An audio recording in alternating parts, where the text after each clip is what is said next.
galanni isaaf haa ta'u. Egaa torbeerraa waan lamadha kan inni barannee turre isatti qosi yaadachiiseen gara barumsa koo har'aatti ce'a. Ni jalqabaa qoramsumatti iyyuu akka hin galleef maal gochuu qabnaa waan jedhu lubni takiluun kaasanii turanii.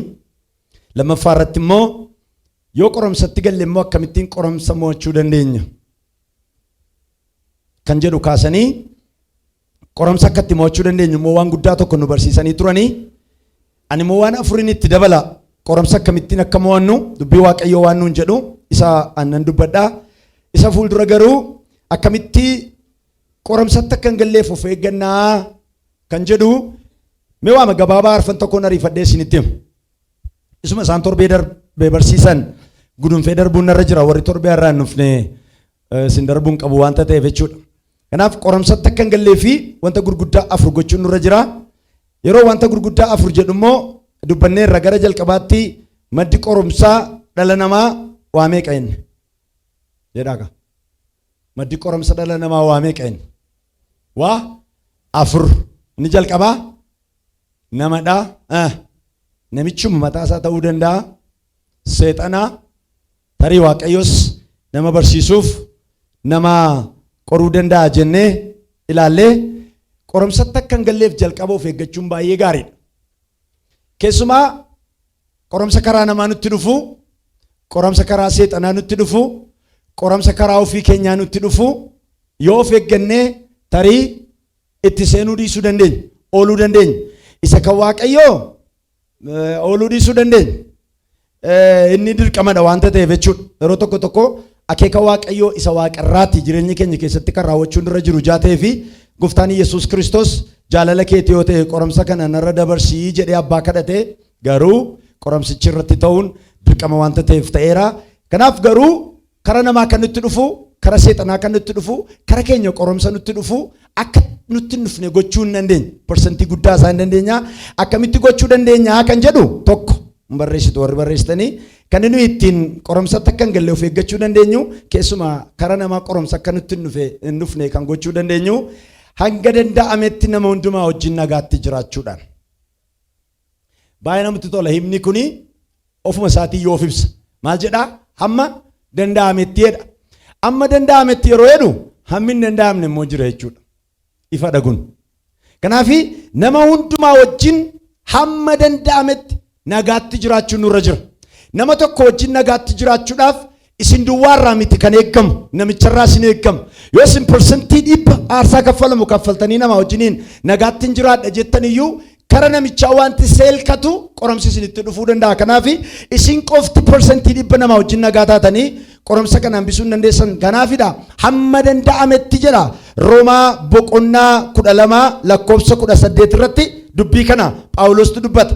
Nama hundumaa wajjin nagaatti jiraachuudhaaf karaa keessan waan danda'amu hundumaa godhaa. Nama hundumaa wajjin nagaatti jiraachuuf karaa keessan waan danda'amu hundumaa godhaa. Baay'ee gaariidha. Kana gochuudhaan qoramsa karaa namaa nutti dhufu hambisuu dandeenya. Callumannee waan ta'uuf waan hin taaneef namaa wajjin walitti buunee qormaatatti of galchinee dhiphachuu dandeenya. Waan xinnoo dhiisuu dandeenya. Waan xinnoo irra darbuu dandeenya. Waan kiiloon kaafneef nama wajjin walitti buunee by the way namoonni lubbuu namaa balleessan waan baay'ee xiqqoo irraa jalqabeetu guddataa idda godhatee lubbuu namaa balleessaniitu waaqarrattis lafarrattis qoramsa kee aba'uu hin dandeenye keessa of galchu. Kanaaf egaa hamma danda'ametti nama hundumaa wajjin nagaatti jiraadha. Hamma danda'ametti yoo dadhabame hoo isaafis deebiin jira irraa adda ba'a. Nagaatti bula. Seera uumamaa boqonnaa 13:11 irratti isaanis kan jedhu jira akkasitti walirraa gargar ba'an jedha. Gargar ba'uuf nama jibbuun matumaa wanta adda addaati. Iyyaadatu Abrahaamii fi Looxitu isaanillee waluu hin dadhabne hojjetoota isaaniitu wal dadhabdu. Kan sireen hin dadhabne geergoo dadhabeedha baadiyyaadha. Oromoon yeroo mammaaku warri magaalaa maal akka isaan jedhan beeku. Geergoon magaalaa hin jiru. Tafkiin jiraachuu danda'a. Yookiin immoo kan manni nama hin dadhabne hantuunni nama dadhaba jedhuun immoo keessummaa afaan mana namaa dadhanii keessummaa jarris hin bushanii hantuunni mana keessa fiigaa bula. Isin jibbeen keessummaa jibbe warri manaa jarri gaafa wal dadhabanii Abrahaam immoo bilchaataadha. Dubbii nama dubbadhu kana iyyuu na dursee beeka Abrahaam. Akka jedhe looxiin kottu jedhe anaafati dhiigaamedha. Wal jibbuu hin dandeenyu, wal gatuu hin dandeenyu, boriyyoo waraanni sirratti ka'e illee dargaggoota kanaan dhufeen sirraa baasaa wal jibbuu miti garuu kottu addaan qooddannaa jedhe. Attaminnaan yoo as gorte anas hin gora. Yoo ati as gorte immoo anachi hin goraa jennaan looxi gara filatu filatee Abrahaam looxi irraa adda ba'ee gaafa isaan gargar ba'an Waaqayyo kachedhee dhufee Abrahaamitti dubbate. Haleluuyaa. Waa tokko isin gorsee darbu waan hawaasummaadha. Sutuma isinii dubbadhee darbu nama hundumaa jaallachuun dirqama. Nama hundumaa wajjin jiraachuun garuu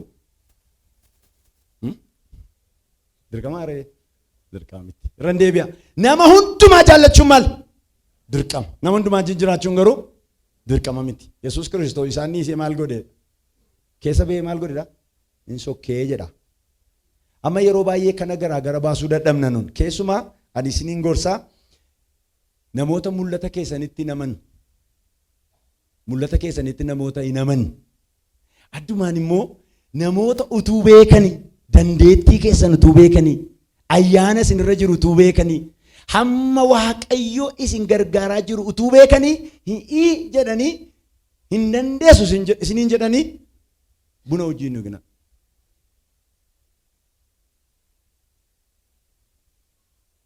Kanaaf mini maal Waaqayyo Yoosefiini obbolaan kee kun lafa mul'atti kee si ilaalamee jiru sana waan si gaammiti gidduudhaa baheedheetu biyya ormaatti geesse. Gaafan jalqabee dubbadheera dubbii kana gaafan barsiise Waaqayyo fageesseedha kan inni si guddisu fageesseedha kan inni si qorusu yeroo tokko safaratti hin ta'u qoramuudhaaf ati safaratti si hin ta'u manarraa si fageesseetu abbaa faadharraa si kutee firarraa si kutee namatti beekturraa si kuteetu lafa onaatti geesseetu nama kan biraa godhee si fida. Maaliif yoo Waaqayyo warruma si beekan gidduutti si guddise maali been namni maali gammee wallaallee maal gammeen yaa irratti dhalatee guddate maali gurbaa si kan siin jedhus jira. Gurbaa siin jedha ana nama mucaan koo kutaa sagal barattu gurbaa kan jedhu jira manaan gurbaa kan naan jedhu jira. Maali been kana Waaqayyo maal godha warra akkasii kana afaan isaanii afaan keessa akka isaan wallaalan godhee fageessee biyya biraatti si guddiseetu achi ta'anii fira keenyaa minneet maaliif dhufee biyya nagaan gaafatu maaliif inni dhufee waldaa keenya hin tajaajilu maaliif inni dhufee maaliif biyya kana hin dhufunni maaliif jaarsoliin waamanii jedhu sima dinaa sitti dubbachaa turanidha. Yesuus Kiristoos gaafa inni ka'ee warra Fariisotaa gaaffii gaafachuu jalqabu gaaffii gurguddaa mataa isaanii naannessu gaafa inni gaafatu warri kaan immoo simaa jedhu maali Yesuusii wallaaltanii Maariyaamin hin beektanii maali yeroo tokkollee galmeedhaaf gara biyya isaanii Beetaleemiin dhattee achitti deessee gurbaa kana jechuun isaanii ollee achitti deessee maali hin beektanii maali Beetaleemitti dhalate maal mandara Daawititti dhalate namoonni illee raajii ittiin jedhu kaan immoo gooftaas kan ittiin jedhan inni bamu safuudha namni ishee akkas ittiin jedhani. Raajiin immoo biyya isaatti iyyuu jedheera gooftaan ofuma isaatti tuffatamaadha jedha. Ilaa safara tuffatamte keessa guyyaa tokko hin buliin. Biirooma namni dandeettii kee yeroo hundumaa haalu keessa hin taa'in. Maal ta'e inni? Qoramsatti akka hin galleef nama hundumaa wajjin piisii ta'a. Yoo dadhabdan garuu akka Abrahaamiif akka Looxi bitaan mirgaa qabadhaa. Ilaa kitaabni qulqulluun diina kee jaalladhuu jedha. Yoo beelee nyaachisiidha. Yeroo amantii cimsannaa barannu falmii kee ture diina inni jedhu sun seexanaa jedhe. Ani immoo seexana mitiin jedhe. Maaliif jennaan seexana maal nyaachifnaan jedhe. Kanaaf diina inni jedhu suni nama malee ila diina kee jaalladhu nyaachise dheetu iddoo biraatti immoo ifiif dukanni maal walitti qabaa irraa adabaa gara gooftaatti fidaa amma mirgitanyyaadha gara gooftaatti fiduuf yoo inni gooftaarraa si deebise yoo hin beekamu humna keessa kamiin gara gooftaatti isa fidda maaltu immoo gatii si kaffalchiise ammasiin ati mana Waaqayyo keessii wayyuu maaltu immoo ormaa wajjin eegutu immoo wangeelaawisi godhe ammasiin gara oldaatti isa deebisuudhaaf itti waamamtee taa'amoo bulaan rubaa dadhabna yeroo baay'ee akkas jedhu dhiisati ortodoksii yoo ta'e yoo gara gooftaatti deebisa dhiisati yoo musliima ta'e yoo gooftaatti dhugaan ba'aa hin jira deemasi waa'ee maal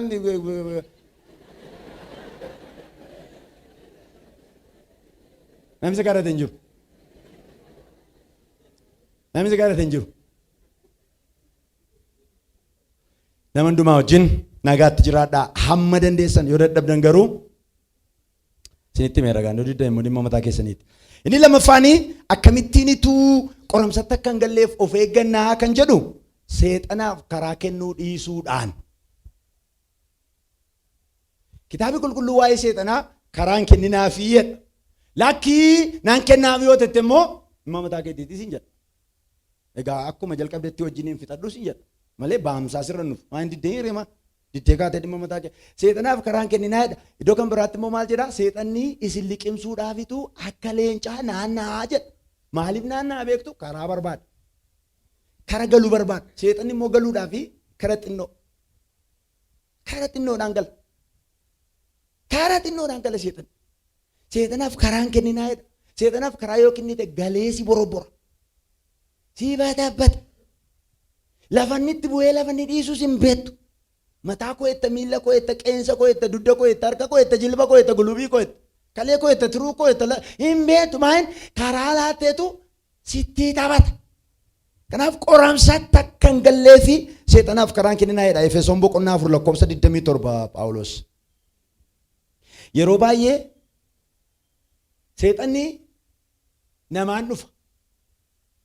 Ofiin seexanni baay'isee individuaalii deemee karaa harka keessa keetee yookiin immoo gaafa biqishee akka nuyi fiilmii tokko irratti ilaallutti gaafa biqishee nuun jechaa nuuf seexan. Karaa isin hin beekne gala. Galuuma isaa duwwaa argitu. Galuuma isaa argitu karaa inni galu hin beektan. Kanaaf yeroo hundumaa dammaxxanii karaa cufachuutu isinirra jira. Of eeggadhaa. Seexanaaf karaan kenninaa. Karaa kennitanii innaan garuu nama komattan hin qabdan. Inni sadaffaanii qoramsatti akka hin galleef kadhadhaa. Gurbaanii yeroo baay'ee wajjin kadhannu tokko jira naaniyyuu na barsiise kadhannaa sana yeroo hundumaa gaafa kadhannu maal jedhaa? Halkan fa'aa wajjin bullee kadhannaa ganama gaafa kaanee kadhannu yeroo baay'ee maal jedhaa? Yaa Waaqayyoo utuunii mana kanaan bahin nama akka seexanaa fi seexana akka namaa karaa keenya irraa fageessi jedha. Me jedhaa meera deebi'aa sana mee?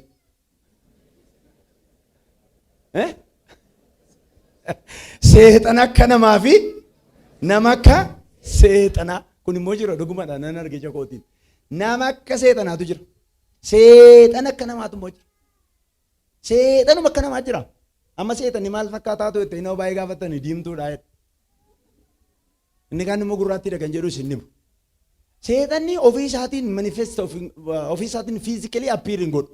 Nama keessaan manifest of godhu. Nama keessaan mul'isu. Kanaaf kadhachuudhaan gaa namuma akka seexanaa yoo Waaqayyo si fuulduraa qaba. Tokkumatu ganama gaafati fo'aa ittee uffattee baatu uffattee waan qabeettu uffattee ilkaan kee rigattee fo'aa ittee ciree kee nyaattee gaafati baatutu waan akka kee duriitti ta'uu iddoo xinnoo natti hin qannasne ammatiisin jedha.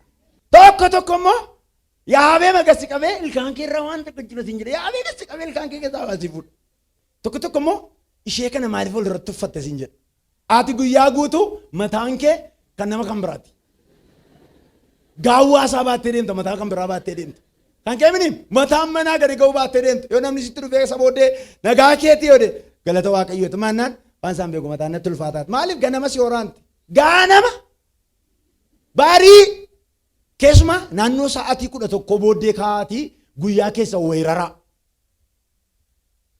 Ishee kana akkeedhu Maatiyos 13:25 yoo dubbistanii yeroo namni rafuttis diinni namichaa dhufee inkirdaada qamadii keessa facaasee sokkee jedha. Yeroo namichi maal godhu? Namichi nagaa dhadhee galgala galateeffatee Waaqayyoo galanisiifatee galateeffatee hirrafee diriirfatee rafe. Godoo qilleensi jisse fakkaate. Hirrafe. Tuullaa xaafii ganaa duraan fakkaate rafeeran. Raafteetti ishee tuullaa xaafii kan fakkaatu illee hunda dhaa'umte. Raafee era ganama ka'ee yeroo inni jedhu sa'aatiin tokko walakkaa ta'e. Kana booddeen kadhadhaa Waaqayyo beekaa dhadhee sokka.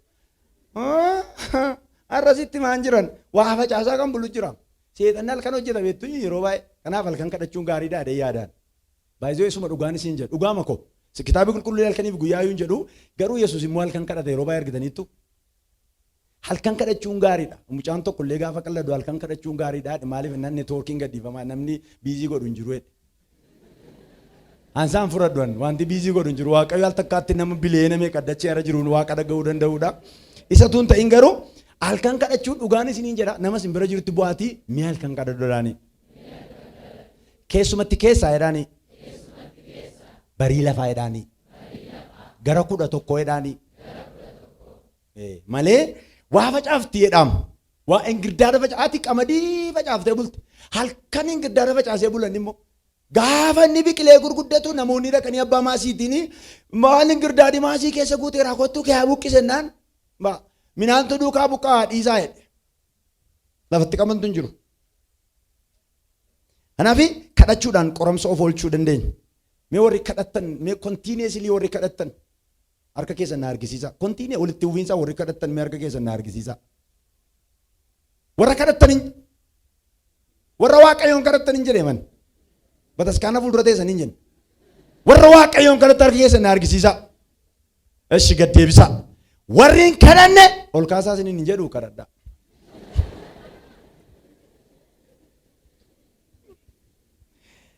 Kanaaf Maatiyos irratti akkas jedha. Gooftaa Yesuus Kiristoosis Maarqos 14:38 irratti qoramatti akka hin galleef dammaqa kadhadhaa. Hafuurrillee dhimmaadhaa foonni garuu dadhabaadha jedhee jedha. Namoonni ishee foon dadhabaadha jettu kana waan biraatti hiiku inni gooftaan jedhee foonni dammaqee hin kadhatu dadhabaadhaadhaan inni jedhe irribatti buusaadhaan inni jedhe. Amma namoonni tokko tokko irriba baay'ee rafuu isaanii akka eebbaatti kan lakkaa'an jiru. Waaqayyoof galatu ani irriban qaba jedhu. Qoo irriba qabdaa. Inni tiraftu sun noormaali miti. Baay'ee namoonni baay'een irriba akka eebbaatti lakkooftanii irribi baay'ee isaa seexanatu isinitti ho'oo isa. Isayyuu immoo galgala moo isin qabu. Yeroo kana maal mana nama tokko tokko argitanii beektanii hin haasa'u hin wacuu inni kaan feesbuukii yaadhaa waan jedha hin taphataa waan jedha mexinnoo ishee kadhanneetu ciibnaa gaafa jedhanii gabaabsi. Waaqayyo rakkina kee gabaabsu. Dadhabnee irra waan ta'eef xinnoo rabnaa gabaabsi jedhu. Maaliif sila yeroo oduu dheeraadhaa amma hin gabaabbatu. Kun seexanana ishee cabsu. Ishee cabsu jedhe. Ameen jettanii. Kanaaf kadhadhaa inni arfaffaanii qoramatti akka hin gallee waan nuyi gochuu qabnu inni guddaan tokko of qabu. Of qabu ni jedhu kun kara lama hiikama. Of qabu jechuun self care miti ni jedhaaru. Of kunuunsuu jechuu miti. Isa yeroo tokko dubbanneerra jaateef amma hin dubbaddu qabeenya qabaadha birratti baay'ee dubbanneerra. Amma inni jedhaaru garuu self control of qabu. By the way of qabaa malee baajaajii keessatti nama reebaa deemtu. Taaksii keessatti nama reebaa deemtu. Maal tajaajiltoota tokko tokko arginaam karaa yeroo deemnu yoo kana amboo deemna gabbiinaa ta'a tajaajilaan tokko ijoolleetu biddeen feestaalitti fudhatee kee ariifatee amboodhaa dhufanii asii biddeen bichisiifatanii feestaalitti fudhatanii ka'aniitu iddoo tokko ga'anii dhiifama nuu godhaa waan nyaannee nyaannaadhan nyaadhaan jedheenan maaliifi nyaatan yoo nyaatan malee konkolaataa yoo ta'uu danda'a yoo hundrafe yoo innaan tajaajilaan tokko immoo suufii diimaa irra keessaan uffateera furdaa wayiiti gabbiinaa ta'a. Gadi ba'ee gabbiinaa jala dhiitayeera. Jawwee booraa fakkaatee dhaabate. Inni maal diima dhaabate? Gaafa ijoolleen dhuftu baalageedha garuu isin jedheen. Nama biddeen nyaatee dhufeen tajaajilaadha. Akkam jedhe inni raddaatiin baalageedha isin jedheen. Sii baalageen jetteen. Ilaaka. Ilaaka. Inaaka of qabu wayyu. Nyaatanii rumni amma yeroonis gubateera of qabu wayyu. Ani immoo yes jedha dhaabadde. Dhugaa Waaqayyo yes. Maaliifi barcuma ulfinaa abbaatu yes jedhe maaliifi nama manaa gadi ga'u lafan kaasite araddaatiin ijoolleen seenaa amma gommaa itti himni lafan kaasite kadhannee irraa baame. Ammatu yeroo isaan dhufanii ijoollee yeroo biraatti hin deebiinaa qonqoodallee hin dubbatanillee tiitu jedhe haasaa qajeelaadha. Of qabuu dadhabe inaare akka yaadutti immoo tajaajilatti ariifata. Tajaajilatti Gooftaa Yesuus bakka waldaa kana dhufan ta'in tajaajilichi. Jaarsolii Dookter Waaqeekoo kiraabataa jin ol buuchuu danda'a. Tajaajila akka seexanaa nutti hin qabin. Nama simbira jiruun of qabeedhaani. Ciniin addoodhaani. Fakkeenya 25-28 irratti akka jedhu namni of qabuu hin dandeenyeedha. Akka mandarra dallaawwan isaa jijjiganiitiidha. Mandarri dallaawwan isaa jijjige akkamam? Barbaadin galtaa, barbaadin baataa, saroonni hin galuu, harroonni hin galuu, fardeen hin galuu, mootirri hin galaa, bajaajiin hin galaa, hin ba'aa. Haa takka akka barbaade ta'a. Jireenya kee akka barbaadde hin godhin. Haaluma isaayyuu ilaalaa mee amma ijoolleen dhiiraa keessumatti yeroo baay'ee qoramatti of gashitu ijoolleen durbaas akkas of qaba. Mee nama simbira jiru mee of qabedhaan hime. Dhiiseedhaan qoramatti galtaa dhiiseedhaan ijoolleen dhiiraa tokko gaafatti ho'u unat ani smaartifooniin si bitaa jedhuun ijoollee durbaatiin. Maal abbee saafutee bittaa maal taate. Smaartifooniin meeqa akka ta'e garuu gabaasaa barteetta. Miiraan mee of qabi miiricha qabatti. Akkas nama godha fakkaata jaalala ta'uu danda'a. Miira isa kan namummaa kan foonii ta'uu danda'a. Of qabuu dadhabdee akka nama seetan irraayyuu lafa lafuu dandeessa. Mee of qabi. Smaartifoonii ofii keefuu hin qabanne. Isheen immoo galgala galtee haay ittiin isa dur haay hin jenna haay waa'een smaartifoonii koo akkam ta'eere. Qoramatti galeera namichi kun. Ijoolleen durbaa tokko immoo dhugaa Waaqayyo sitti neerumaa ndaa'umtu yeroo dhiyootti qalabatii godhanne natti toleera. Baay'ee gaariidha. Dhiirri immoo waan dhagee lafa hin kaa'u. Galgaloo bilbilee yoomitti qaban duree qalabatii sana jedha. Ishee waa harkaa qaffaluu fetteetudha. Yoomitti qalabatii godhan duree jedhee gaafatan immoo gorraamiidha. Dhuguma isaa gaa'ila barbaada. Isheen garuu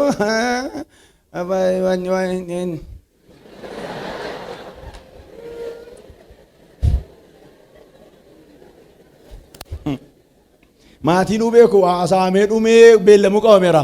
Xinnoo waa rakkattee tasiini gurbaa hun gabgab jedha qo'ee waan irraa fuudha jettee ture asheetiin qo'ee mucaa akka oolaa mana baaburaa godhatu kana waan irraa fuudha jetteetu maal hin godhanna dhugaa waaqa rakkina maalii qaba maal jechuudha ani ndaa'um gaa'ilan barbaada jettee kuma kudhan tokko irraa fuchuufidha.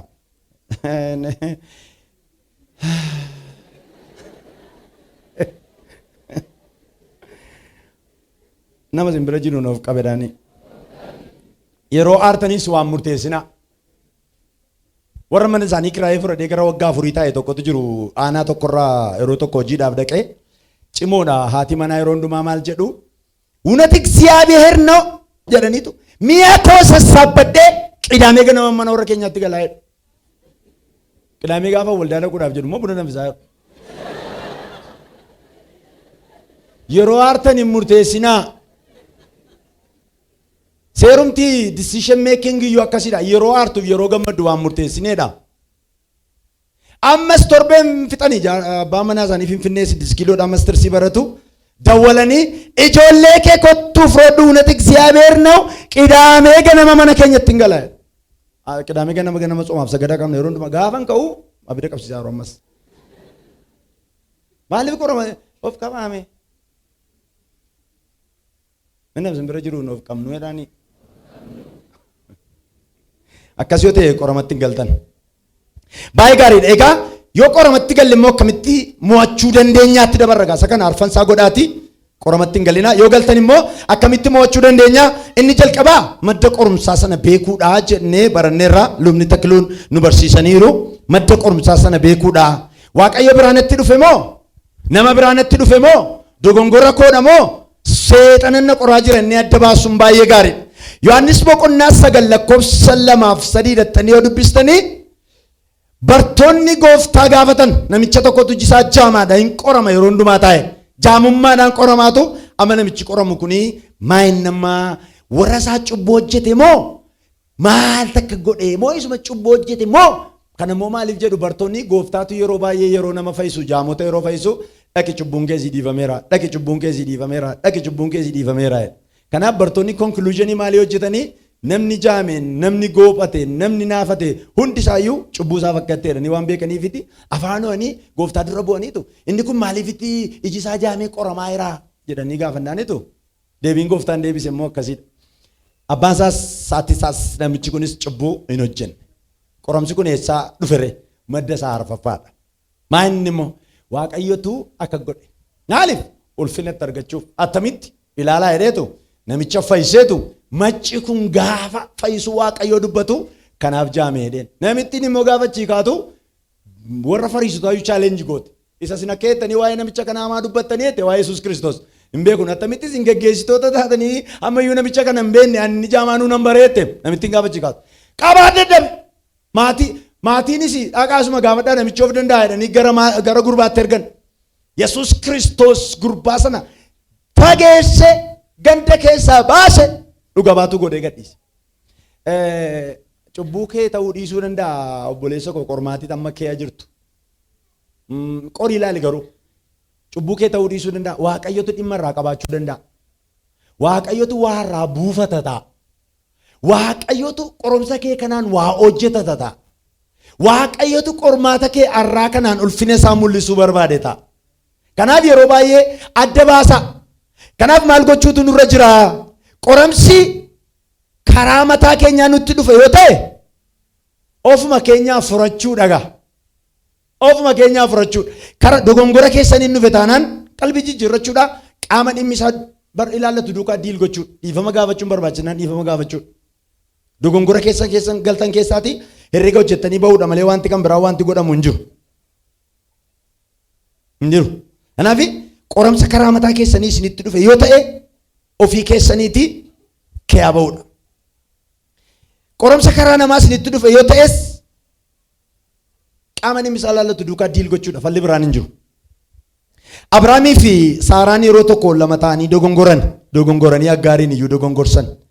Yeroo tokko qoromsa ofitti finnee nama kan biraa sitti hammachiifna yaada fiddee Saaraatu. Ana achirratti waan guddaan baradhe tokkoon isinitti hima. Saaraan maal jettee mucaa dhaban kakatameera immoo. Hamma humna isheetii immoo karaa barbaaduu isheeti gaa. Kottuu wettee Abrahaamiidhaan galgala tokko. Innaan mucaa godhannaa kottuu akkamittiin kottuu Aggaariin bira buli har'aa jetteen. Baati immoo qofaa bultaa innaan waan tokko rakkoon qabu warruma duwwaa jetteen. Hin jenne ani maaliin barisiitti fakkaate namni nama sodaattee dhiifti malee cubbuu kan isheen dhiifteef baay'ee ishee ishee deema Abrahaam dafee jala hundee himne qilleensa irratti itti olii galee mallattees maal xinnoo amantiidhu maqaa Yesuusii maal jechuudha ani akkamittiin siin qophaa bushee hin jenne wayyaa ishee gammade jaarsa.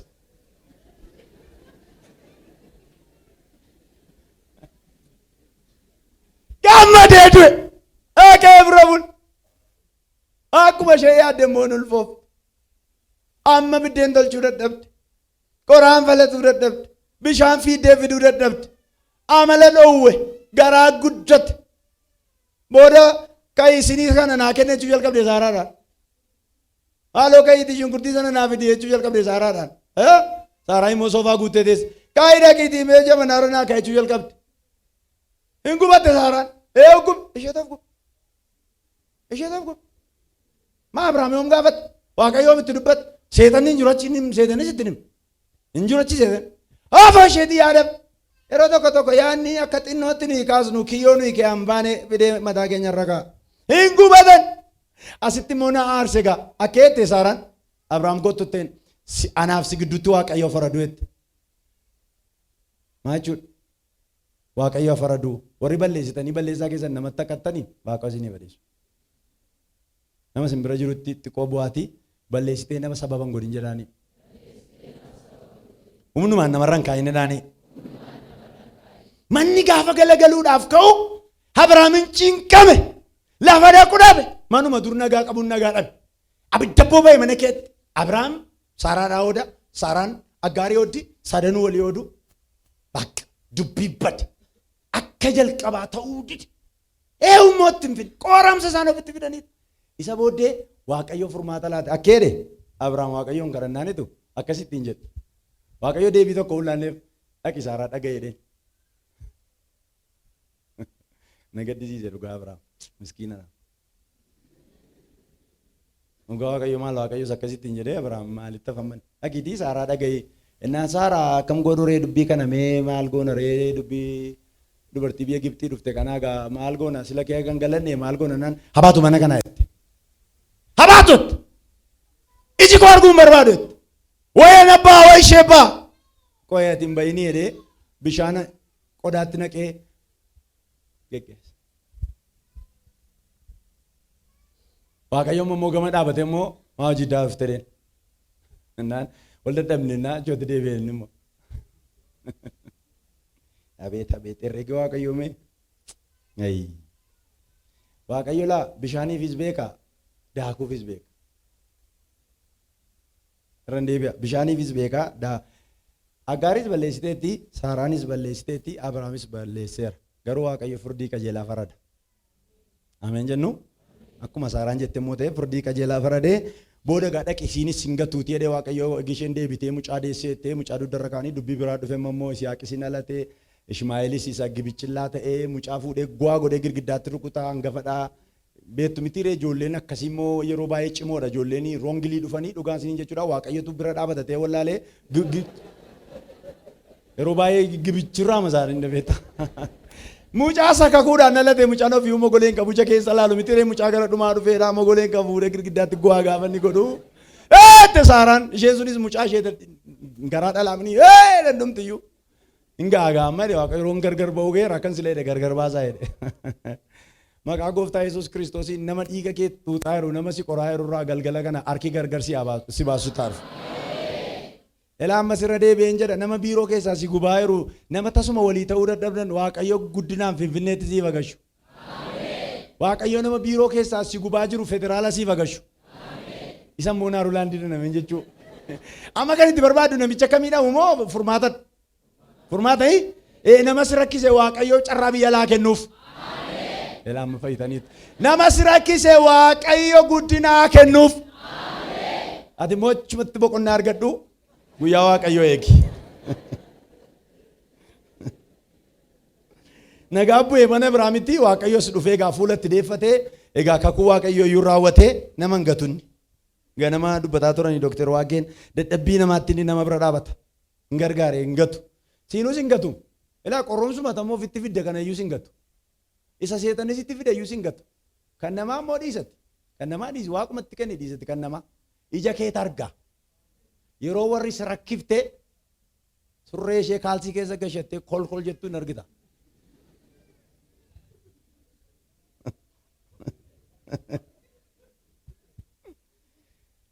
Nu gubaniif kanaaf hin haarekkeedhe. Isa seexanni nu gube caalaa baay'isee isa namni nu gube caala. Kanaafi madda isaa yoo beennee kan seexanaati yoo ta'e maal gochuu qabnaadha kan namaa yoo ta'e akka goone kan ofii keenya akka goona kan seexanaa yoo ta'e dubbii Waaqayyootiin dura dhaabattu ishee kana duwwaan cimsa isinitti mee qabxii lammaffaatti ce'a. Ilaa yoo qoromsa isinitti fidee seexanni amma qoromsi keessartu ta'e dubbii Waaqayyoon jala dhaabadhaa seexanni sobdi. Seexanni humna hin qabdu meettuni. Aboo immoo irraa fuudhamee raboo immoo hin qabdu. Seexanni afaaneedha. Afaan isaa guddaadha seexanni. Laafumaa kee waan guddaasaa hin sooba garuu. Ganama yoo dhaqxan achi hin jiru. Kanaaf dubbii Waaqayyootiin akkamitti jala dhaabannaa? Ilaa yoo seexanni ati waayyuun qabduu siin jedhe irra deebi'a. Yoo ati waayyuun qabduu siin jedhe gurra ishee qabiitii kottodhiitii seexanaan jechuudha. Ambaaqoon boqonnaa 3 lakkoofsa 17 amma 19 geessi. Kottotittaan gurra ishee qabdee dubbii Waaqayyootti itti agarsiifta. Siduukaa dhaquu diddi garuu achuma dhaabaddutti. Ambaaqoon boqonnaa 3 lakkoofsa 17 amma 19 yaa seexanaa dhagaye akka jedha jettuun. Harbuu yoo daraaruu baate waan qabdu siin jedheem deebii laataa hirtaam deebii sagalee Waaqayyoo kennaa hirtaam harbuun yoo daraaruu baate kan baranaa minim kan barataan iyyuu hin daraarre yoo ta'e haleluuyaa isa ammaa minim ijaan qabuu minim isa barataan iyyuu hin daraarre yoo ta'e ejersi ijaan qabu yoo ta'e kottu ejersa laal ijaan qabu harbuun immoo hin daraarre iyyuu hin turti isheen immoo daraarte dallaa keessa kottu horiin hin jiru. Gorontoo keessa kottu hoolaan hin jiru. Midhaan hin jiru. Imbaaqoom dubbii kana raajii imbaaqoom boqonnaa 3 kanaan fixe imbaaqoom dubbii kanaan fixe seexana afaan ishee maragee fixe. Galgala kana Waaqayyo nama tokkorraa afaan seexanaan maraga. Dhugaan sitti balaa galgala kana Waaqayyo waa godhee nama ta'e irraa afaan seexanaan maraga. Waaqayyo galgala kana yeelloo yeroo dheeraa sirra ture sirraa baasee ulfina sitti godha. Eenyufa ta'u kun? Haleluuyaa. Isa booddee kun hundumtuu hin jiru mini jettaan een jiru siin jetti seexanni gammadee hin jiru harbuun hin daraarre wayiniin ijaan qabu midhaan hin jiru saawwi hin jirtu hoolaan hin jirtu raajummaa keenya hattaa ilaallaa siin jetti miti akkas jettaan ati immoo waa sadii dubbate inni immoo akkeede maal waan inni dubbate akkatti namatti tolu Waaqayyo gooftaan jabina kooti. Haleluuyaa. Waaqayyo gooftaan maal kooti? Utuu hoolaan hin jiraatim utuu saawwi hin jiraatim. Utuu aannan dhuddee kaalsheemiin argatim. Yoo midhaan maasii irra hin jiru ta'es saawwi hin jirtu yoo ta'es arbuun hin daraarre yoo ta'es ejersi janqabu yoo ta'es wayiniin duwwaa yoo ta'es Waaqayyo maal keeti? Namni amantii tokko mee akkasitti na boottifadhume haaleluyyaa mee akkasitti boottifadhumetti Waaqayyo jabina kooti jedhime haaleluyyaa tokko duwwaatti dabala seexanatti maa irraa ammanatti maan jirtanii Waaqayyotti maan jirtan sagan seexanatti maa irraa hin fokkurra addeebinee immoo si abdadheen egaa na gargaarettanii Waaqayyo timtanii addeebitanii seexanaan immoo maattuun tokko lama sadii ol duukaa tokkotti dabalaatti ari'amee dirree keessa haaleluyyaa jabinni kee wayiniin daraarurraa arbuun ija gorachuurraa loon jiraachuurraa hoolaan jiraachuurraa miti ምንም የለም ምድረ በዳ ነው እግዚአብሔር ግን ኃይሌ ነው እግዚአብሔር ጉልበቴ ነው ሃሌሉያ ከነዱዋራ ኑቱገ ዮሬ አከ ቦሮፈ ጮሌ አከንተው እንጎዳ ሞጎሌ ወልሩ ነርጉት አከ ሙጫ ኳሸር ኮሪን ቀቤ እንተው ሞጎሌ ላቫ እንደም አከ ቦሮፋኑ ታላደም beeka akka duwwaatee akkaawuntichi ilaa boruu kiraa mana waan kaffalu hin qabu borlaa borxaa fi yaanaa yoo waan ittiin bitu hin qabu ilaa gatii mana barumsaa yoo waan kaffalu hin qabu kaartii yoo waan ittiin guutadhu hin qabu liqiitu narra jira biyyaayyuu namni dhukkubsachaa jira birree ergadanii na cannaqaa jiru asiin gaaffiitu jira asiin gaaffiitu jira asiin gaaffiitu jira moogolee na dhoowwuudhaaf miti garuu Waaqayyo innin amanadhu anaaf akka borofaa na jabeessa mee utuu waan jiraatiin Waaqayyo na jabeessa jedhame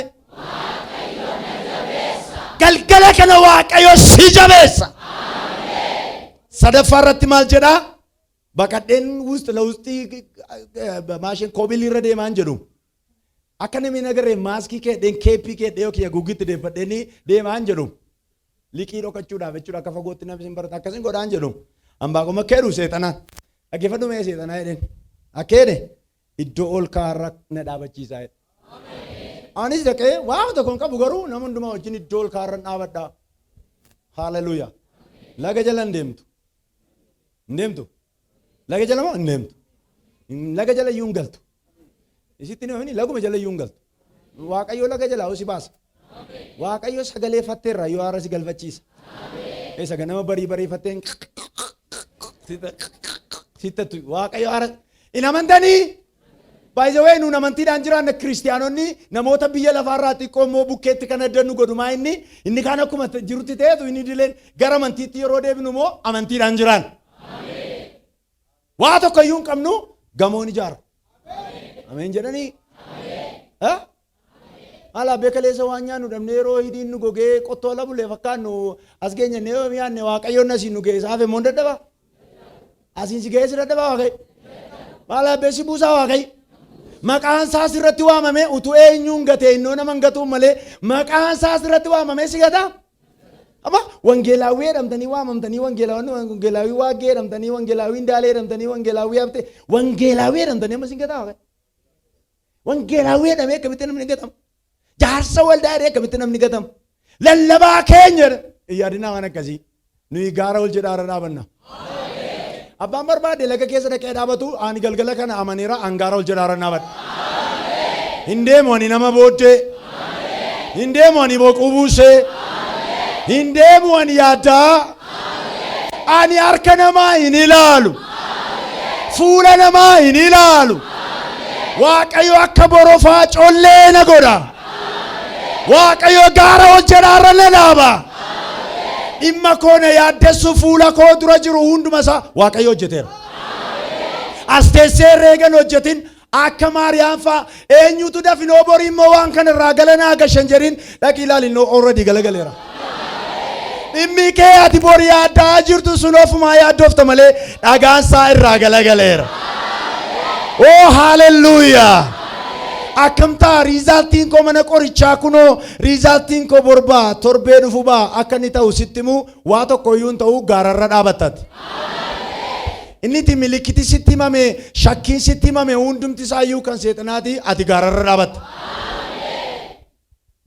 elaa utuma sitti inaafanii utuma sitti mooranii utuma jireenyi kee namoota baay'ee gubuu Waaqayyo suuta jedhee gaaratti ol si baasa Ina amante yoo ta'e utuma deemtuu deemta. Halleluuyaa. Utuu misoomtu. Utuu guddatta. Amma waan xinnootu nama baay'ee mataa dhukkubsachiise miti. Amma cooreetti boba'aa jiru miti. Gaafa galaanni dhufee qe'ee dhangala'e immoo hin baqatu. Ina amantaa ijuma koon hin ilaalu ni baqatu. Ila ijuma koon taa'ee gurbattee hin ilaalu ni gadhiisu. Isa isaan gadhiisanatti immoo kireeffadhu. Halleluuyaa. Ila namoonni mana hojii qabdanii namoonni baay'ee ollaa keessanii isin rakkisanii ila akkastu ta'a. Gadhiisu isin immoo fudhadhaa. Ameen jedhaa. Nama amantii. Gadhiisa laa inni sitti moorratu inni calluma dee dubbii sitti barbaadu gadhiisa. Fudhadhaa. Sirna dhaaluu geggeessaa. Sirna dhaaluu geggeessaa. Dhugaan isinitti maa hin dhaaltu malee hin dhaalamtan. Hin gadhiisistu malee hin gadhiistan. Harka keessanitti kufu malee harka namaatiin kuftan. Barumsa irraa barattee ilma Waaqayyoo Yesuusii waammattee kufteen kuftu. Harka namaatiin kuftu. Hireen kee harka namaarra hin ta'u. Hireen kee koreedhaan hin ta'u. Hireen kee waltajjii Waaqarraatiin murtaa'a. Nami lama sadii gandarratti ta'u eessatti ta'u dhimma kee koreedhaan namni mataa murteessuuf hin qabu. Qaxitaa gararraa xalayaa dhufaa raawwadhu duwwaa. Nama tokkoof lafti mallata. Namni tokko naannoo isaa garasii garana dhaala. Sharaasii diiddee. Kolkolleesii kaaftee. Mee namni bal'ifachuu barbaadu amantiidhaan kottaa namannaa.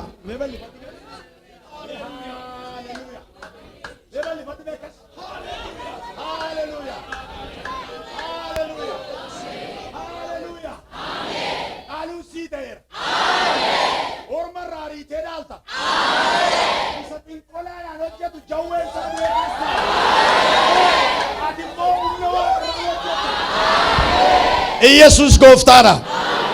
Galateeffadhaa mee Waaqayyoon.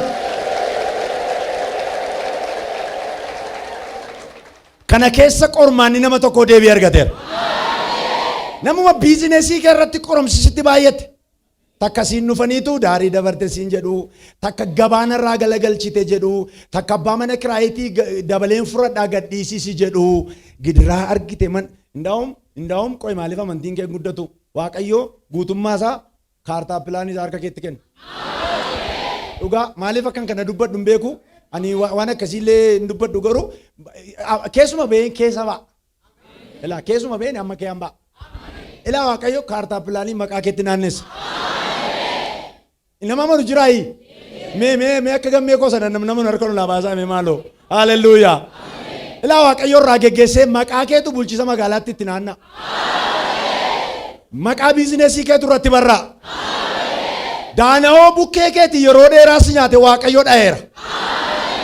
Jawwee yeroo dheeraa eebba kee nyaate Waaqayyo dha'eera. Waaqayyo sirratti waamamuun isaa akkasuma waan fakkaatu miti. Kana booddee nama Waaqayyo ta'uu keetu mul'ata. Waaqayyotu siin ulfina argata. Haalelluuyaa. Kanaaf egaa yoo seexanni waan qabdu siniin jedhee as ilaal tagarsiisaa achitti agarsiisaa dhuguman qabu garuu waa sanii sitti maa jettuun Waaqayyo jabina kooti gaara ol jedhaarra na dhaabaa akka borofaana utaalchisaa jettuun uffatan qabduu yoo siniin jedhee seetan Maatiyos boqonnaa 6:25 dhanni uffatarra caala jedhaani. Haalleluuyaa sarbaan koo manaa gadi gaa haalleluuyaa harki koo kunoo alangaa fakkaata haalleluuyaa uffata yoo hin qabu ta'e qaama qaba jedhaani. Gaaf ta'e immoo uffanna faashiniin dhufee darba jedhaani. Indaa'uun faashiniin isa gara booddinaa dhufu caala. Inni si darbee ooldi faashinii amma kana booddee waan gaashaa uffatta. Kanumaan nama qoramu jira uffee. Amma kunis badaatee namni qoramu uubii abbaa mayija saaliittee dhibdi malee ati yeroo laaltu maaliin maraatiin qaqqawweenuu nama dhaa jechuu dandeessa. Waan namichi taa'eeru garuu abbicha beekaa. Uubumti xinnoon ijalittee dhiisati rakkinni xinnoon qabdu nama boossisuudhaaf. Maal seetana guddisanii reema. Kanaafi uffatan qabduu maalati waan hojjiratte lafa maan namtu maal sin jedhati maanni yoom uffattaatu umurii kanti kana uffanne maanni itti seetan maanni yoom uffattati tu bifin warraa bare annu uffatara jaala. Dhiibbiif immoo warri wayyaa baay'ee yoo jijjiiranne dhanni isaanii immoo gatti bareedu. Dhugaadhaan inni nama jedhe. waan nyaattuun qabduu yoo isiniin jedhe Maatewos 6:25 irratti jireenyi nyaatarra caalaadhaani. Maa ijoollee nyaannee mini hunda isaa kan haasofnu. Ammallee nyaannaan amma na nyaadha dhugaa dubbachuufi bara koo saafettis na nyaadha. Dhugaa Waaqayyoo sichi baay'ee nyaadha baay'ee. Sichi immoo nyaattuun kanaan dura immoo nyaannee naan jedhina. Amma nyaachuutti hin ga'e na nyaadha. Durumatu nyaatiin jiraatiin agabuu guyyaa 3 bullee yeroo rakkinaayyuu na yaadadha 2003 jalqaba waldaa wangeela Oromiyaa gaafa dhufee kootii tokkoon qaba. Kootiin sana jilba koo bira ga'a jilbaan reeba yeroo deemu. Baay'ee qallaan ture kiiloon koo 56 ture. Engadda laalamee 86 ta'e. Kanuma hartaa'e Waaqayyo kiiloo keessiif dabalu. Edhaam tokko waan kiiloo 50 yoo darbaa edhaam. Maal waraana amma lamtaa yaaddayin. Na bara sana waan baay'ee ture egaa yeroo dhaabannee lallabnu hiinee lallabnaa waan tokko immoo hin jiru. Kana booddee sitti hin badu siin. Siif nyaatumtu gaaffisiin ta'u kana booddee. Akka biyya kanatti nyaanni waan guddaadha baay'ee. Engaddaa yeroon ijoollee barsiisuu tokko dubbachaan ture. Biyya keenyatti biifee hojjetaniitu sargii biyyuma kana jechuudhaaf Naqamtetti. Biyya keenya yeroo jedhu Naqamtee Wallagga guutummaa jechuu kooti. Itoophiyaan guutuun akkas. Biifee hojjetanii biifee bukkee nama laalaasin harmeen furdoon tokko dhaabatti yeroo hundumaa laalaasin gaafa sargeettan. Laalaasin maa jedhinaan jedhaati. Harmeen furdoo tokko dhaabata biifee bukkee yeroo namni itti kutuu jalqabatu dhaqanii wayyaa sheeddinaa gad harkisa. Maaliif qusadhuu maaliif gaaffii keenya gaaffii bidde yoo dhume isaa finnana qusadhuu jedhanii intinaa ta'u. Biifee gaafa sargii ilaalaasin harmee furdoon tokko jirti dhugaa ilaalaasin calma ilaalaasin. Dhufanii wayyaa gad harkisa maa inni namni kanaa dhufa. Hin hafa barra akkasii. Namni dabaddabee inni lafattafe akka seeda galgala.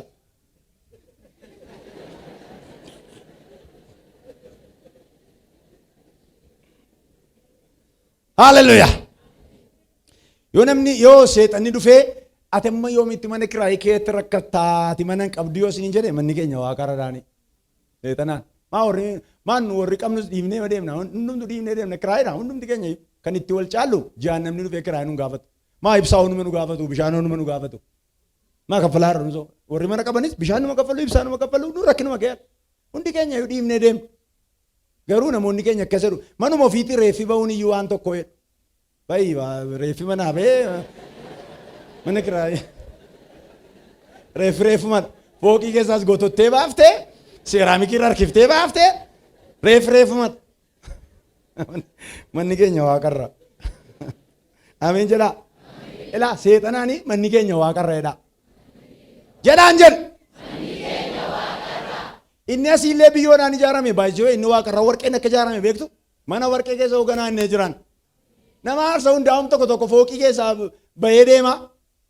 Nummoo godooma kee baanee deemna wal qixxe akka hundi wal qixxe achi hojjaa dheeraaf gabaabaan hin jiru beektu gurraachaaf diimaan hin jiru. Nama reeda qabuuf namna reeda hin qabne hin jiru. Beektu ni kan mataan irraa achi nyaatamaaf mataa guutuun hin jiru. Hallelujah. Hallelujah. Maqaan sanaaf eebbifamu. Ameen.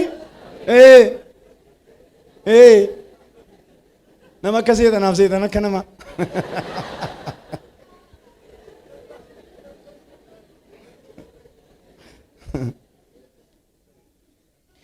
Egaa qoramsi Waaqayyo biraa nutti dhufe yoo ta'e immoo tolennee fudhachuudha. Inni lammaffaan qoramsa moof kan nuyi goonu obsu. Yaaqoob boqonnaa 1 lakkoofsa 12 irratti maal jedhaa? Namni qoramsa isatti dhufu obsaan danda'e haa gammadu jedha. Qoramsa mo'uu barbaadu taanaan obsa. Roomaa 12:12 immoo maal jedhaa? Rakkina obsaa jedha. Kutaan kun kutaa gabaabduu isa kitaaba qulqulluuti. Lakkoofsa tokko qabaatee baay'ee xiqqoo kan ta'e kanadha. Jechuma lama duwwaa rakkina obsaa. Meejaraa mina duukaa rakkina obsaa.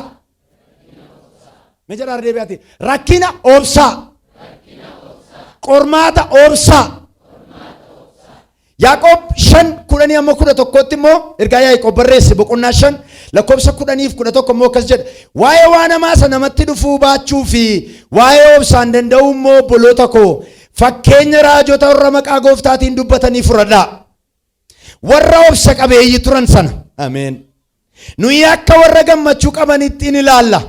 Iyyoob attam akka obsee dhageessaniittu anu dubbadheera yeroo baay'ee. Wanta gooftaan ittiin raawwate argitaniittu anu dubbadheera kana. Kunis gooftichi gara laafessa hoo qabeessa ta'uusaa hin argisiisa. Obsaa hin darba. Mee galgala kana obsaa hin bari'a. Nama simbira jiruun qoramsa kana obsi sii bari'a jedhani. Ciniinnadhu sii bari'a jedhani. Haalleluuyaa. Mee isa baay'ee dukkanaa'e kana obsi ifa guddaa dhufa. Rakkina obsaa warri rakkina obsaan danda'an immoo hagammadanidha. Danda'e. Kanaaf inaan faarfataa bafiqeen yeroo faarfatu danda'e garaa ko'edha. Danda'e garaa ko'edha. Hundumaa obsinaa'edha. Haa dubbatu namni obsate. Haa darbatu namni jecha obsiyate. Waan garaa isaatii namni abaasu obsiyate. Ilaalcha barbaadan siifa qabaatanii obsiyate. Afaanuma si salphisetu ulfina sii laata. Namuma afaan isaa sirratti saaqqatetu salphinaaf ulfinaaf harka ol baasa. Nama si tuffate si jeja. Nama liqii si dhowwate liqii si gaafata. Nama salphina kee yaaseet ulfina kee yaasa. Obsi. Obsi. Incimaa akka inni cimu beekaa obsi. Ciniinnadhu yoo ciniinnatan gaariidha akka waan baane godhaa obsi. Guyyaa darbuuf ariifattee durbii darbuun dubbatin. Guyyaa jijjiiramuuf, bara jijjiiramuuf, seenaa jijjiiramuuf ariifattee dubbii hamaan dubbatin. Mee namatti iyyuu dubbii hamaan dubbatina. Namattu mee dubbatina. Barri hin darba. Akka maamini. Barri marsaa gundooti. Naannaa. Mee ariifattanii hin dubbatina. Ofii keessanis hin dubbatina. Lubbuutti dhufeetu warra Samaariyaa. Mootii lubbuutti dhufee ajajaa waraanaa tokko lubbuutti dhufnaani. Achi keessaa Elsaayin ka'eetu obsaa arruma duwwaa obsaa. Mee ameen jedhime? Haalleluuyaa. Yoom duwwaa? Yoom duwwaa? Hello. Yoom duwwaa? Arra duwwaa obsaa. Bor yeroo akkasii dukkanni Samaariyaa hin ifa. Obsaa obsaa. Yeroo gabaabaa booddee dukkanni Wallaggaa hin ifa. Obsaa dukkanni biyya kanaa hin ifa. Obsaa ifni nufa. Boryoona kana waan nyaattan nabdanii mucaa nyaattanii daakuu ba'eessi kiiloo 7 walakkaan meetii tokkoon gurgurama. Daakuu filatamaan bashbashadha borgaafa Elsaa jedhu. Namittiin obsuu dadhabdee rakkinni sun mormatti ishee qabeetu nuttin iyyin kanatu Waaqayyo itti sabantii Waaqaa baneeyyuu hin ta'u ittiin jennaan. Obsuu dadhabdee ija kee hin argita hin nyaattu jedhe. Mammaasa Oromoo tokko beeka beektaa. Obsuu dadhabdee kajeellaa fooniif jettee cita nyaattee duutee jedha. Ilaa cita jechuun siddisi tokko jira yeroo huudhu sangaan yoo nyaate achumatti kufee du'a. Innaani sangaa du'aa kana qalanii gurguruutu ayyaanni immoo boriidha. Isheen immoo ulfa. Foon kajeelti. Arruma obsii waan barbaade ta'uutti jennaan morma koo citaa sangaama du'aa kana na nyaadhaa jetti.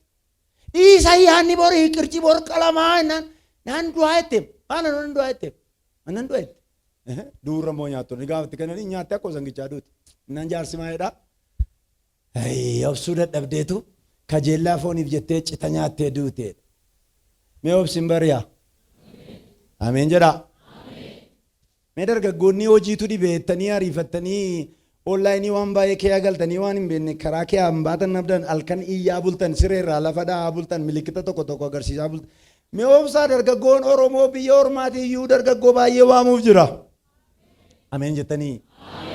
Maaliif ameen hin jettanii? Dhugaan isiniin jedha.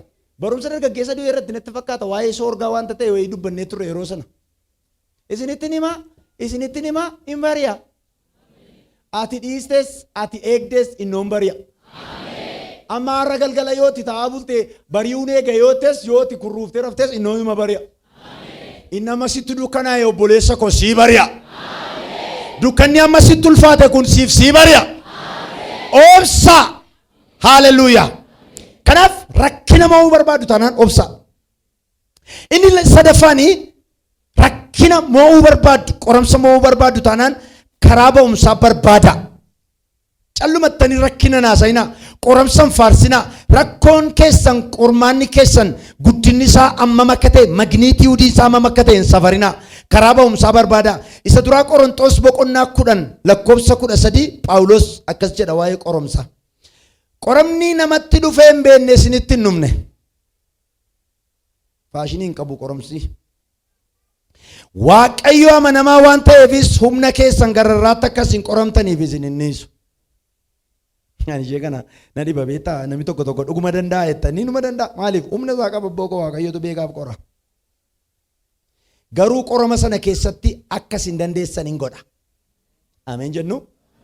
Amma hin qoramna ani qorameera daa'imaan baay'ee qorameera mucaan koo onnee dhukkubsattee Finfinnee Xiquur Ambassaa fuulduratti makiinaa jala lixeen oole dhugaan isin jalatuun yaadin operaasyooniidhaaf galteedhamee waa meeqate bakka makiinaa jala utuun hin beekne jechuudha makiinaan asiin fiigaa dhufee gidduun dhaabadhe kilaaksii godhee nan dhaabadhe sammuutti hin deebi'e daa'ima ammaa addana jirtu hin dudufte addana na bukkee amma sammuun koo oofii ta'utti ijoolleen obboloota kootii gaafa bilbilanii ati akkamittiin dandeessee naan jedhu himan danda'e maaliif Phaawulos tokkeedhu qoramsi namatti dhufee hin beekne sitti hin dhufne humna kee olitti immoo sin qoru yoo si qoreeyyuu immoo akka itti dandeessu godha.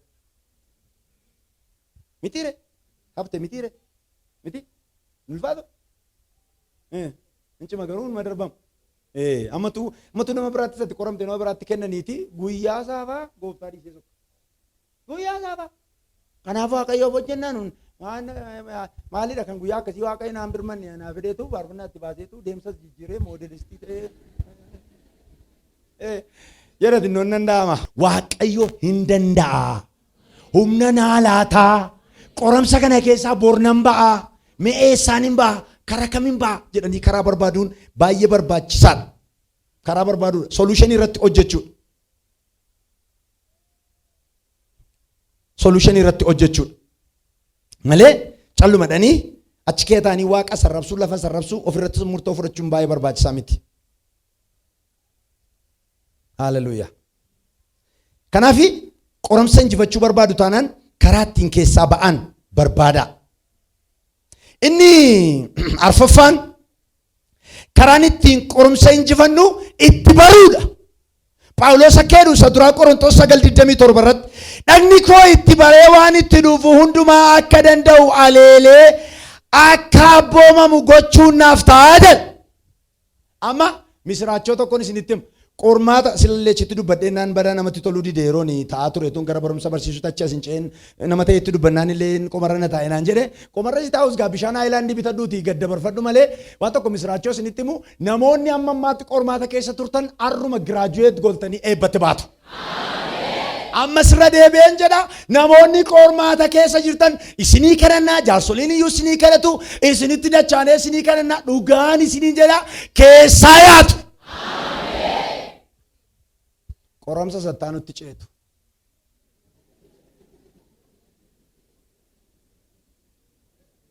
Hinduu ture. Jirtu minii bor. Jirtu minii. Akkeedhu Yohaannis boqonnaa 10 lakkoofsa 33 tokkeedhu maal wangeeloo waan godhu reega. Ishee kana na dhoofti bishaan haayilaandii barbaadadha. Akkeedhu Yohaannis 10:33 biyya lafaatti rakkina qabdu.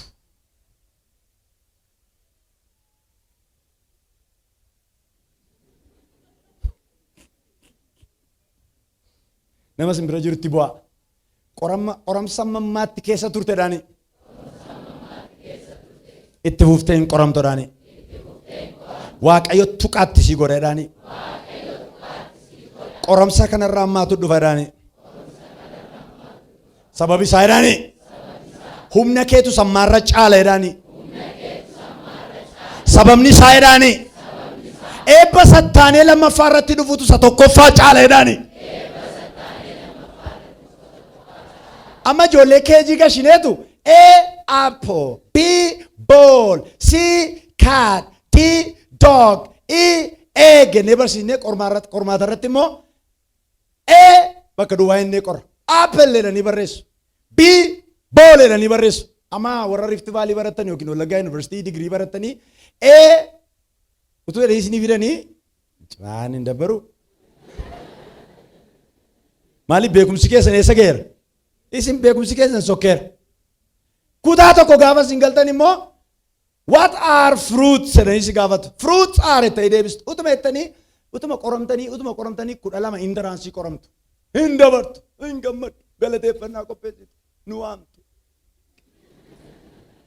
Yuunivarsiitiin galeettu, hin raawwate Waaqayyo waan jedhe haleluuyaa jettu. Innaa gaafa sana namni galateeffannaa sin tajaajiluu dhufu ilaa akkasii jedha Waaqayyo. Yuunivarsiitii amma galtu keessatti miid egzaamiin hin jiru, teestiin hin jiru, mucaa koo hambisee, ameen jedhaa. Mucaa koo faayinaalii hambiseera. Hin jiraa waan akkasii hin jiru. Hima qoramta. Maaliif?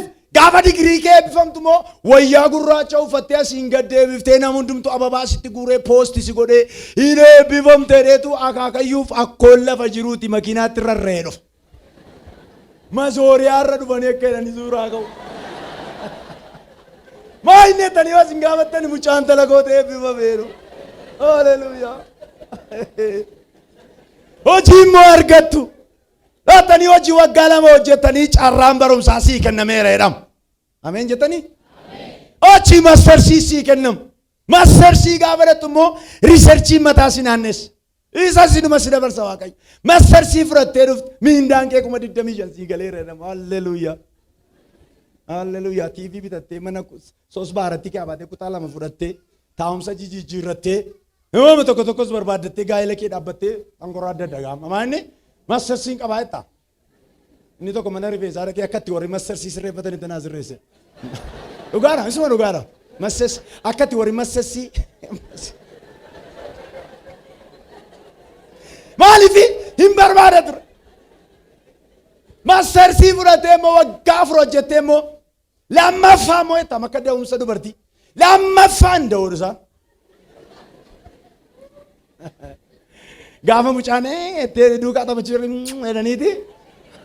Mucaan tokko baay'ee wayyaa ol hirkaa fuutee uffatti ijoolleen mucaan tokko hin dabbaranti tokko itti dabaluun qaba. Lamaan itti dabala. PhD argatte gaafadan immoo abeet. Maal DR ta'uudhaaf deemte. Yeroo riisarchii isaa wayyaa kee dhumtee hojjette. Surree keetti qabattee deemta gaafa PhD hojjette.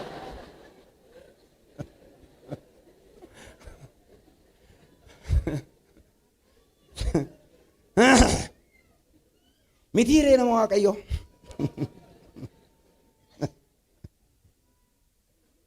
Guddinni kee hin dhaabatu. Qoramsi kee hin dhaabatu. Eebbi kee hin dhaabatu. Qoramsi kee hin dhaabatu.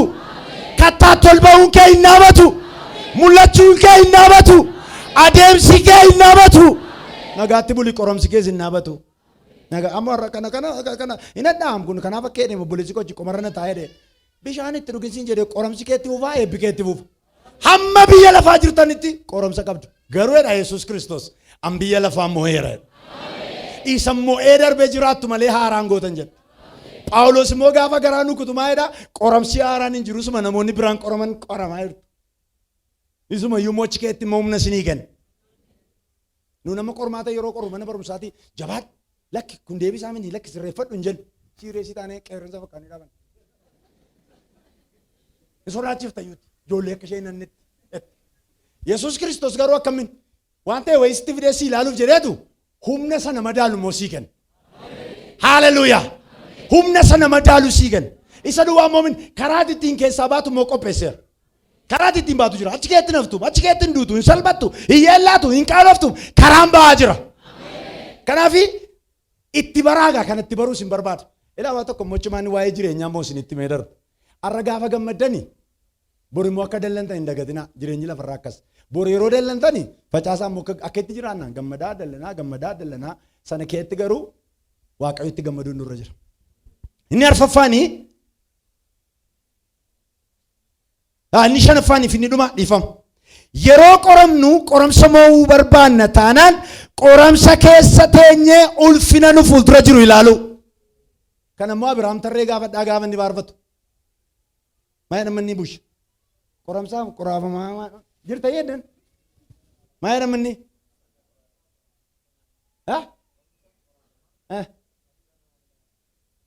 Eeshi kan biraa'oo. Ka tokko. Isuma taanee kan jiru wayii tokko hin jiru. Haaloo edeen gargaara. Ishee hin barbaadu.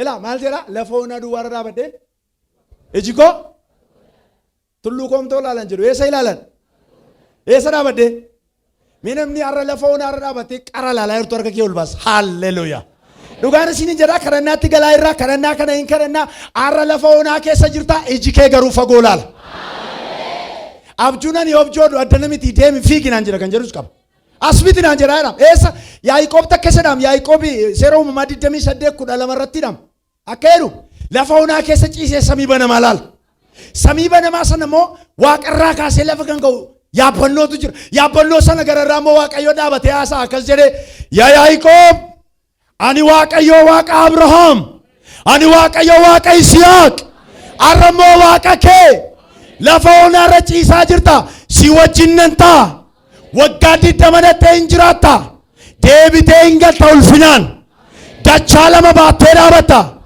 amma waayyuu si biran jiru garuu yaa booqiin dachaa lamaan hin ceeta arra qoromsa keessa ta'a ulfina laala lafa onaa keessa ta'a misooma laala naqamte keessa ta'a Yerusaalem haaraa laala arra beelaawwata lamaa ulfina waaqarraa laala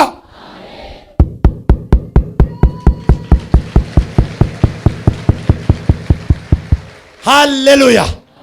Qoromsa moo barbaaddu madda qoromsa adda baasa addeessa natti dhufe maaliif natti dhufe datti intala kun maaliif ta'eedha akka bartoota inni lammaffaan madda qoromsaa beekuu qofaa utuu hin ta'in qoromsa keessa yeroo teenyu obsaan danda'uu nurra jira obsaa bariin dabarti obsaa guyyoonni hin darbu inni sadaffaan karaa ba'umsaa barbaadaa karaan jira nuun jedheera Waaqayyo qoromsa ma keessa jirtu keessa karaan jira abidda keessa iyyuu karaan jira maaree yaadatu taanaan lamxoonni sun namittiin isheen sun obsa dadhabdeetu boryoona kana Elsaa'i jedhu hin danda'amutu Waaqayyo bantii waa qaban eeyyatti jarri tokko immoo karra Samaariyaa tura ta'anii karaa barbaadu dimimmisa galgalaa dhaqanii karatti argatanii qormaata keessaa ba'anii Samaariyaa iyyuu qormaata keessaa baasan haa ta'u fiikee qormaata keessaa baata duwwaa miti karaan jira hin baata hin baafta inni arfaffaan itti bara qormaata amma kee jirtan keessaa hin kadhanne hin baatu eebbaa wajjin boojuu wajjin baatu sattaanus inuma qoramtu inni shanaffaan lafa onaarra ta'ati ulfina ilaala Isxifaanos hojii ergamootaa boqonnaa 7:56-57 yoo dubbistanii dhagaadhaan mataasaa go'a godha inni immoo maal jedhaa addanaa sukkummachaa ija isaa waaqarraa buqqifachuu didee tole kunoo nan arga maal argitanii dhagaan na'u ilma Waaqayyoo mirga Waaqayyoo dhaabatu arga qoromsi kee ilma Waaqayyoo kan sitti mul'isu haa ta'u qoromsi kee ilma Waaqayyoo kan si gansiisu miti kan sitti mul'isu haa ta'u